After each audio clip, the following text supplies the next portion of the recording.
As a child growing up, I remember hearing from the famous boxer Muhammad Ali many things.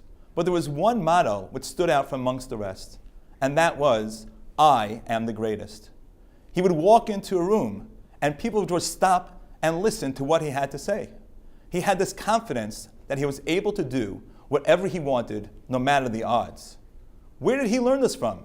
Did he develop this on his own? Or was it something that was just innate within him? If we turn to Chazal, we turn to our sages, our Talmudic scholars, we see in Pirkei Avos, in the name of Rabbi Hill, the following: Im ein ani li, mi li. If I am not for myself, who will be for me? We can understand this statement as being that a person needs to have confidence in his own self, because otherwise, who will? I believe that this can be taught, and this can be developed, and this can be learned. And there are 3 steps that a person can do to develop the self-confidence that one needs to be in a classroom. The first step being to practice. We see many ball players and sport players go ahead and they practice 1,000 times shooting a basketball until they hone the skill that they want, until the skill that they want to accomplish becomes habitual, becomes reflexive. There's no thinking of it. And we as teachers can do the same thing, whether it's practicing in front of the mirror, practicing in front of friends, or others, until we feel that we have accomplished what we want to do. But is practice just enough? There are so many of us who practice, but yet still don't have that confidence. So the second step is to practice, but also to be persistent. When one is faced with adversity, does one give up? No, you have to continue. You have to be persistent. I remember as a young child learning to ride my bike, and I would fall many times. My mother would say, just get back up and try it again.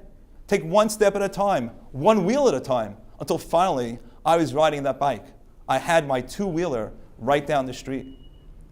We look, and the Gemara also tells us the following story. A Rebbe was once teaching his class, and he saw there was a student who just wasn't getting it. He went over after the class was over and taught that student 101 times until finally that student got what they were being taught. Did the student give up? No, he was persistent. Did the Rebbe go ahead and say after 50 times, okay, that's enough, we'll continue maybe another time? No, he was persistent. As a child learning science, I remember hearing about Thomas Edison, how he failed so many times before finally he invented the light bulb. In modern times, we hear about J.K. Rowling, how she went to 12 different publishers, until finally one said, yes, I'll publish your series of Harry Potter, and look what that came out to be. Did Thomas Edison give up? No, he was persistent. J.K. Rowling did not give up. She was persistent. So if one practices, and one is also persistent in their practice, they will hopefully attain that self-confidence. But there's a third thing, and a third step that one can do, and that is to pretend, to have self-talk and really positive talk to oneself, and saying to oneself that you can do it. You can accomplish what you want to do. We're all created in Etzelem Elokim. We're all created in the image of God. And if we truly believe that, we should be positive about ourselves, and we shouldn't listen to what others say about us.